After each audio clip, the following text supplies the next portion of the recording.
I I'm on like 2 pots of coffee today, man, with not really anything to eat, and I am freaking charged. It is Wednesday, August 29th, 4:21 p.m. What's up? This is your good pal J Dog. This is the 420 report. It's Hump Day Happy Hour, and here I am joining you once again, getting ready to fix myself a cocktail, fixing to fix a cocktail. Hey, Jim, what's up, man? My new friend, Jim Norder. We just did a show together. Dude, I was just railing the other day about small town or small audiences, intimate crowds, and how the dynamic can be completely different than like a big, huge, fired up, energetic comedy club type crowd. And I actually think they're more fun in a lot of ways. Hey, Ashton, what's up, man? Troy's here. Greg is here. I'm making myself a white Russian. What do you got? You got a cocktail in hand? And get rid of this straw, metal straw, so I don't get arrested. Hey, Matt, how are you, buddy? Let's see. What do we put in? We do some vodka first. I go about half full, the ice in there with the vodka. Then I add the Kahlua. Then I add the half and half. I was going to do a beer today, but I noticed that this half and half is getting ready to expire, so I'm not really sure what else to use it for. I guess I could put it in a smoothie, protein shake, but this is way more fun. Hump Day Happy Hour, where I mix myself up a cocktail and I start talking my shit for your entertainment enjoyment. Hit me up with some comments or some questions or likes. Hit the share button if you're so inclined.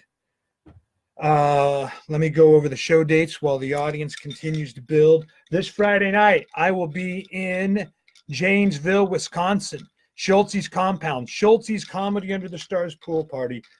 A lot of comedy under the stars. That's a cool thing to do in the summertime. A lot of these nightclubs, taverns, and neighborhood bars, especially in the small town, they have like a beer garden.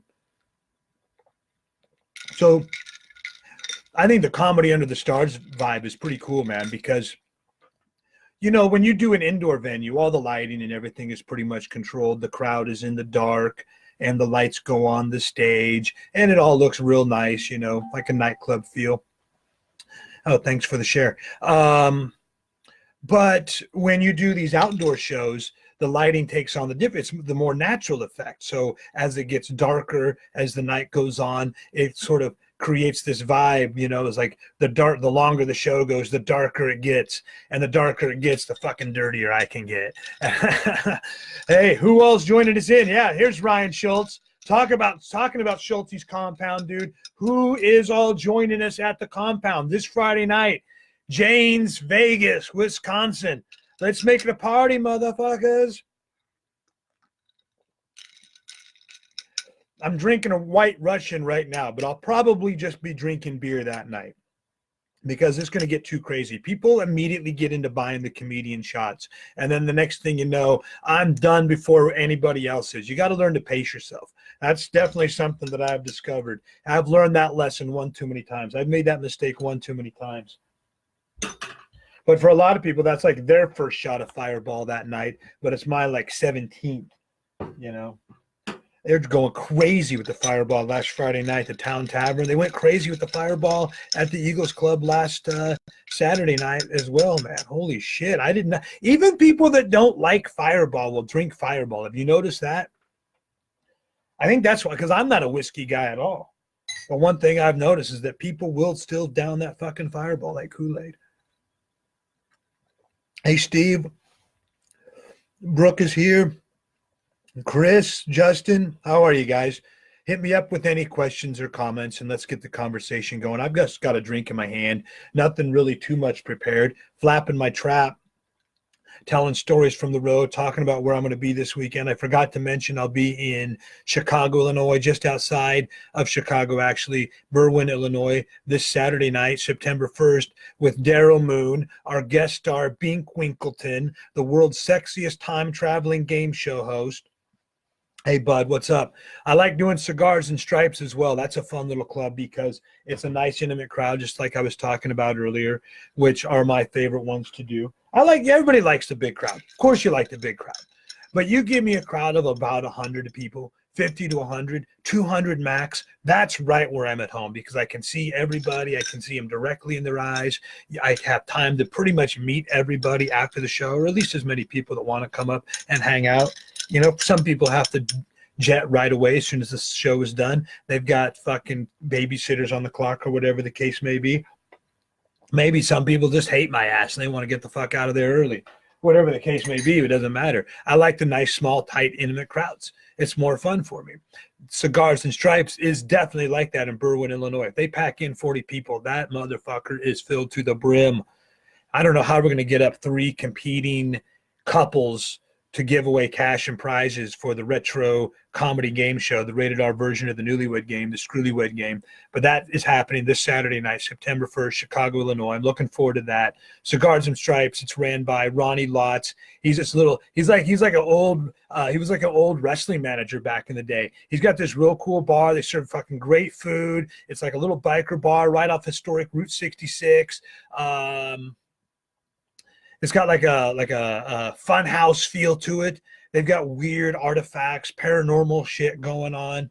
It's a real cool place, man. So if anybody is in the area, even my South Central Wisconsin fans, maybe you can come on down. That'd be a fun trip down to the city without having to go all the way into the city. Hey, Bud, what's up? Bud says Fireball is the bomb. Yeah. Even people who don't like Fireball drink Fireball. But that's my same feeling about IPAs. What do you think about IPAs? I think they're fucking gross. People go nuts about these IPAs, but my thoughts and feelings about the IPAs, even people who claim to like IPAs don't really like IPAs. Prove me wrong. Prove me wrong. Hey, Michelle, what's up? Ricky's in the house. Good to have you guys. I got to mix this up a little bit more. I'm just sipping away at a White Russian, talking my shit. It's Hump Day Happy Hour. I do this every Wednesday. That's the theme. So if you've got a drink in hand, let me know what it is. Do you do day drinking? That's the only time I do it during the week. And I think we got a date night tonight anyway, so I'm getting primed up for that. What is your favorite drink for daytime, day drunk? And do you like to get day drunk? I don't advise it. It can be a lot of fun. It can definitely be a lot of fun, but you probably want to do that shit sparingly, especially when you turn it into an old fucker like myself. Because if you do get day drunk, then you get that nighttime hangover, and that's the fucking worst, man. I just want to keep the party going. That's my problem. As soon as I have a couple, I just don't know when to stop. I just want to keep the party going. I can keep myself from drinking, but as soon as I have the first sip or two, I just want to keep it going, man. Hey, Cheryl, checking in from the Triangle Bar. How are things down there in Woodson? Say hi to Paula and the gang for me. That's another fun place.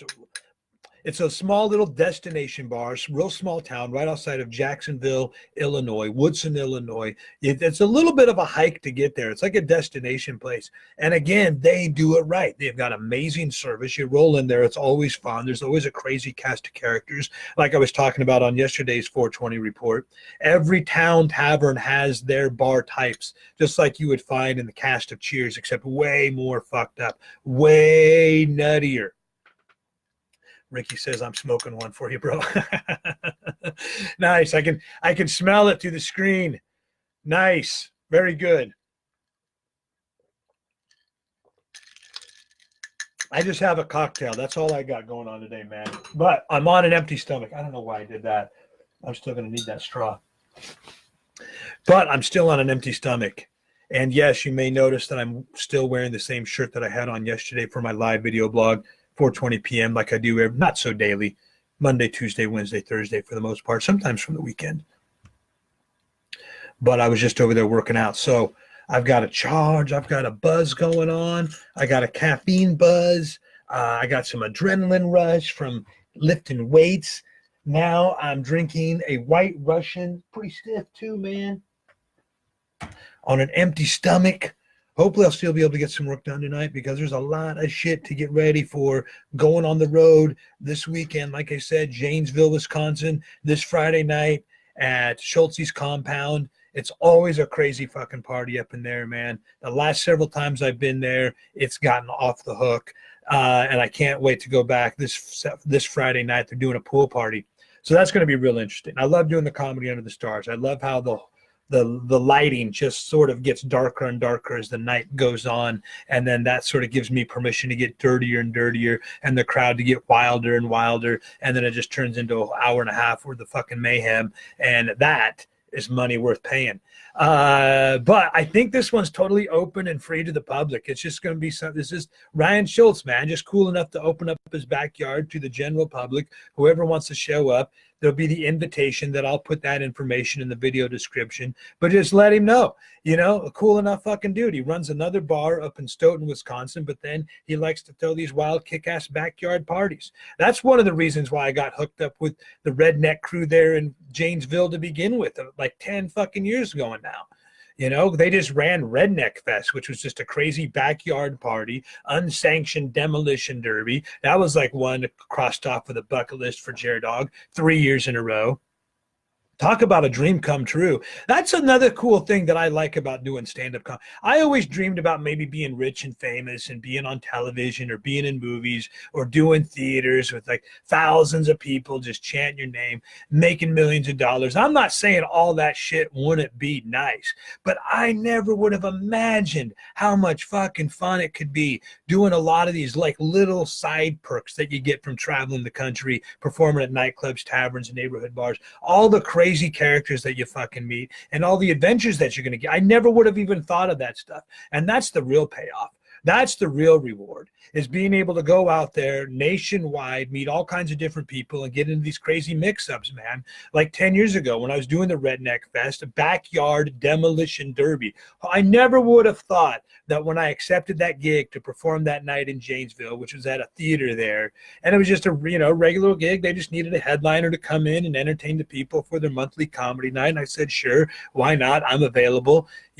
Probably back then I was actually probably desperate for the fucking gig, come to think of it. Kids fucking mouths to feed. Do any gig anywhere, anytime back in those days. And there's a reason for that looking back now, because of all the crazy characters that I've met. That's where I hooked up with Jack and Nikki from the Redneck Fest, and they're like, dude, you got to come perform at this event that we have. And he showed me pictures on his phone, and it was like a band playing in his driveway, and the stage was these loading pallets that they had set up. He's like, no, it's going to be way bigger and better this year. And I was like, okay, whatever. But I was desperate for the fucking gig, so I took it. But I was really sold on the fact that they're going to have a demolition derby. And it always been sort of in the back of my head that would be a lot of fun to be the commentator for, the announcer, like the color guy, the shit, like the heel ring announcer for WWE, like Jesse the Body Ventura, except for a demolition derby, just be the smart ass comedian announcer, calling the action, but also being a smart ass along the way, talking shit. I thought that would be hilarious. I thought that'd be a lot of fun. It had always been kind of in the back of my mind.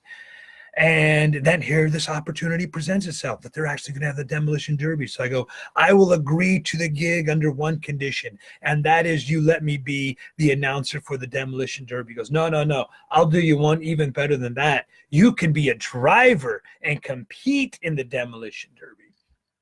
I was like, holy shit, even fucking better. Sign me up. And that was like 2009. We've got YouTube video of it. We set up a little dash cam, crash cam, and out of 4 contestants in the demolition derby, the mighty Jared Dog took second place. I'll take that. My first time ever performing and competing in an unsanctioned backyard demolition derby. I'll take second place. Hell yeah, man. You can't be expected to come in and be the winner right off the bat. I'd never been in a backyard demolition derby before. That was my first time ever. Second place. I mean, so be it. Third and fourth, they were disqualified for breaking the rules, but whatever. I'll take second place. We can pass out participation trophies these days. Give me second place in the unsanctioned backyard demolition derby at Redneck Fest. Damn, that's good now.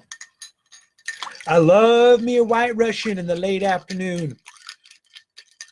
Thanks for being here, everybody. Bud and Ashton, make your way up to the Junkyard Bar and Grill. I talk about them all the time on here. It's one of my favorite places to perform at, one of my favorite nearby joints to go and hang out. They've got a great prime rib dinner on Friday nights. It's in Barnum, Iowa. It's only like an hour or so from where I live. Totally my stomping grounds. And I love to get shout outs to as many of the town taverns, neighborhood bars, nightclubs, pubs, sports bars all across the country for bringing in my Dog comedy show for the last fucking 20 years now. I've been doing this shit. So I love to give shout outs. You know, this week has been Town Tavern Week. I was talking about them yesterday, all the different types of characters that you will find in your average town tavern, which just so happened to be the name of the place that I was performing at last Friday night. And they did not fucking disappoint whatsoever when it comes to delivering on the crazy cast of characters that you will find in these neighborhood bars. You know, Corey Polkamp checking in. What's up, buddy? From Polk's Pub up there in Portage. I was just giving small town neighborhood bars a shout out, just like Polk's in Portage, Wisconsin. Crazy cast of characters is there as well. Jody checking in from Bay City, Michigan. You know what I'm talking about at AJ Bailey's. Every time I go there, it's brand new freaking material that I leave with. I always leave with more material than what I arrived at. I know I've said that before, but I'll say it again. And that in and of itself is worth going to a lot of these places. A lot of comedians avoid them because they go in with their tried and true regular A-game material, like they're doing some fucking show for HBO special or some shit. At the end of the day, that's not what the people want. You know, they'll say it all the time. Oh, well, we want to see your best. They don't really want your best. What they want is for you to be your most fun. You know what I mean? You go to these small town neighborhood bars, like it's a Friday night, it's a Saturday night. It's the usual bunch of regulars up in there. You can't treat it like it's an A-list comedy club, like the Improv or the Funny Bone or the Comedy Store or Punchline or Gotham or any of those types of places. You got to treat it like it's the neighborhood bar with the usual cast of characters that want to just come out and party and have a good time. And you're just there to have a good time with them. It's the one night of the year where you're going to be the life of the fucking party. And you're going to make them be able to sit back, relax, and just enjoy themselves. But you also got to make them the guest stars. That's what I like to do. When I get on stage and I go to these places, I like to make as many people in that audience as my guest stars as humanly possible. I love making the connection. And like I said, it leads to more comedy for later on. It leads to more crazy adventures on the road, like performing in the unsanctioned backyard demolition derbies. Going skydiving. I never would have gone skydiving, except that I hung out with the people at that bar in Carlisle, Iowa. I don't even remember my sister's place, I think it was. And this was back when we were filming, no, not Road Dogs, American Smartass. This was back when we were filming American Smartass, which the whole premise of that movie was to try to find the smallest town possible to do stand-up comedy. And everybody thought it was a great time. You just bring everybody in and bring them into the show. Choose your own level of involvement, just like Fight Club. You know what I'm saying? Hey, Jody, Kool-Aid Man is here. That's what I'm talking about. Kool-Aid Man. You go to a lot of these places, you give them a nickname like Kool-Aid Man, just for the night, just to be silly for the night. And people fucking remember that. You would not believe how many places that I go back to where the nickname that I gave them for the night when I was doing my 90-minute one-man show is still the nickname they have like a year later, 2 years later, 3 years later, when I go back and do a repeat performance. There was a guy back in like central Iowa somewhere, right outside of Fort Dodge, actually. Small town, god damn it. I hate it when I forget him. Rockwell City, I think it was. You can look it up. Google Maps that shit. If you can.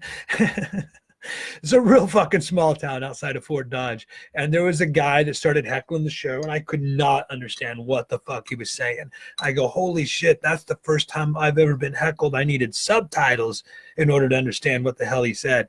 And that got a little bit of a laugh. And then later on in the night, as I referred back to that guy, I just called him. I was like, what's that, subtitles?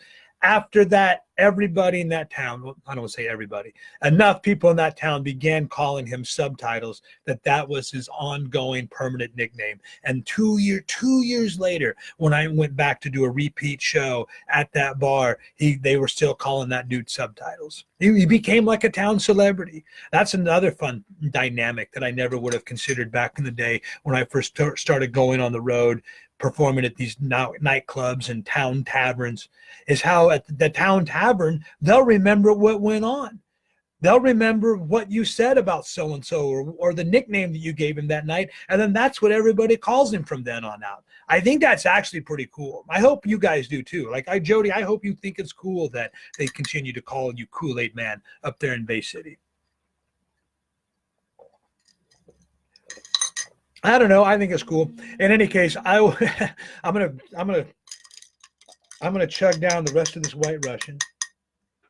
I'm going to wrap things up. I got to get back to my workout. Yes, J-Dog works out.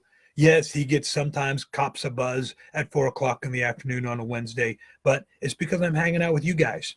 You know, I'm at my job right now. I'm the bar comic. I'm the fucking bar comic. I got to have a drink with you every now and again, not just when I roll into your town once or twice or 3 or 4 times a year, whatever the case may be.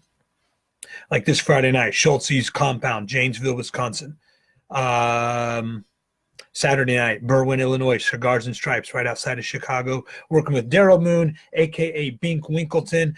Also got a lot of Grassroots Comedy Tour shows coming up again. The Grassroots Comedy Tour series is starting back up October through April at an assortment of like half a dozen clubs throughout the Midwest. And I'm going to try to have on at least weekly, hopefully on Wednesdays. I like to do Hump Day Happy Hour with a headliner, but I'll be bringing on more comedians for the 420 Report. I'll be back tomorrow, Thursday, August 30th, 4:20 p.m., or as close as possible. Until then, dog bless America.